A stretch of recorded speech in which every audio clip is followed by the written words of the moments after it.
everybody. Today I'm back with another nakshatra in our nakshatra and series.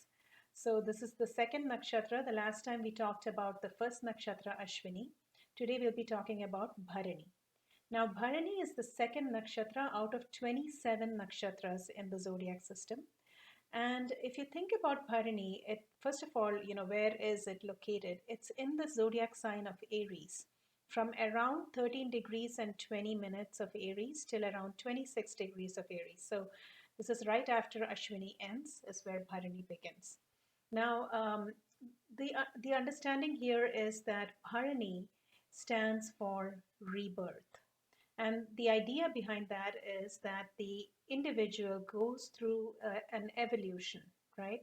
Evolves to a state where they feel like their current circumstances, their current surroundings are too restrictive and it limits them.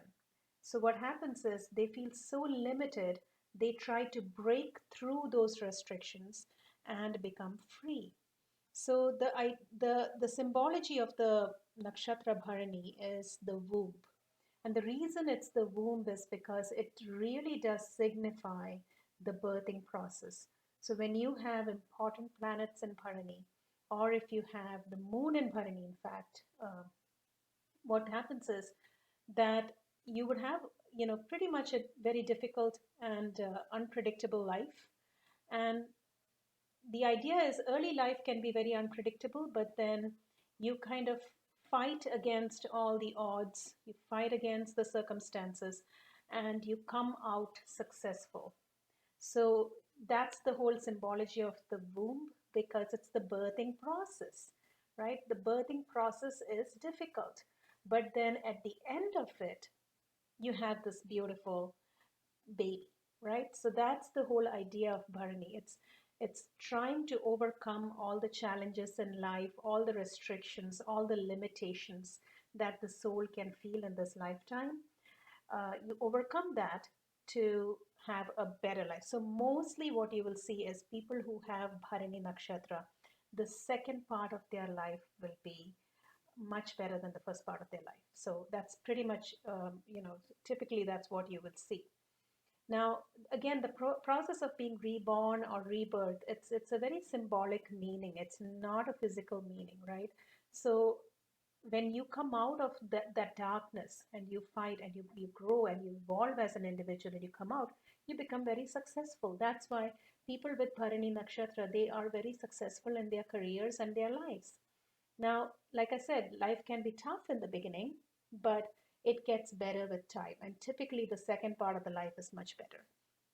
The ruler of Bharani Nakshatra is the planet Venus. So, everything that has to do with Venus will apply to this nakshatra, which is artistic ability, great potential to love. They have really loving relationships, and it has to do with honor. It has to do with um, any kind of arts. In fact, they would always have some kind of interest in music or dance or whatever. I mean, any kind of artistic stuff, painting, anything that has to do with Venus. And the fixed star that is um, in this nakshatra is called Almak.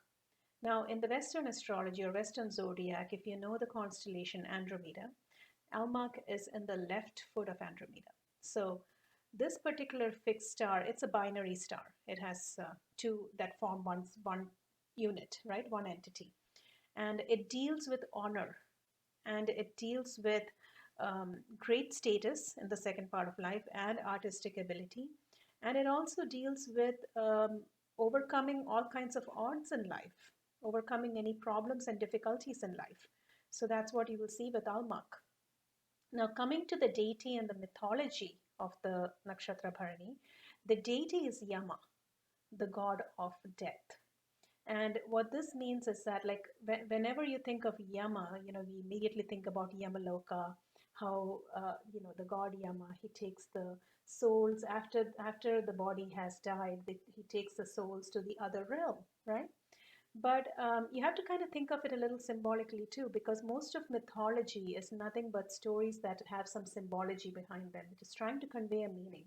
So the idea of the god Yama is again kind of tying back to the same concept of rebirth, because when the soul goes from this world to the next, it's like a whole new life. It's like a whole new rebirth for that soul. So that's the reason why Yama rules or is the deity of Bharani.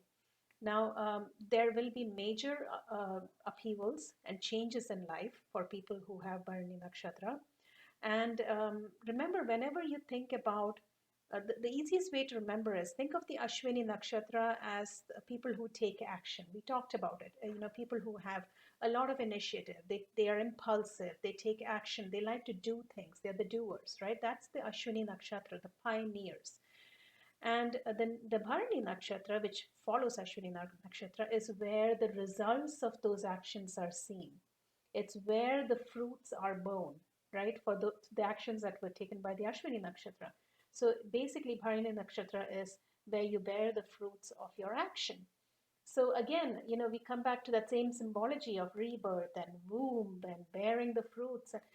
So the whole idea is whenever you think of Bharani, think of it as people who have taken on a difficult lifetime and they evolve and they grow to a point where their current surroundings can be very restrictive, very limiting, and hence they break out of that.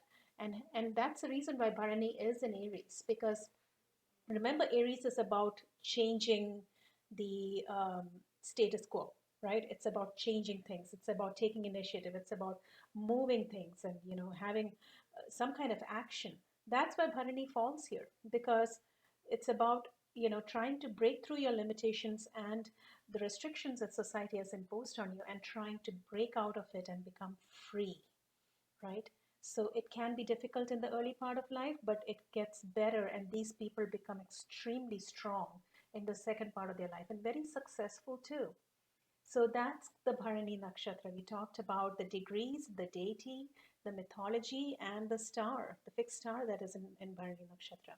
Next time I'll come to you with Kritika Nakshatra. And don't forget, in a couple of days, I'll be having my February predictions up on this channel. So, and there's a lot of things happening in February. So don't forget to come back and watch that. Thank you.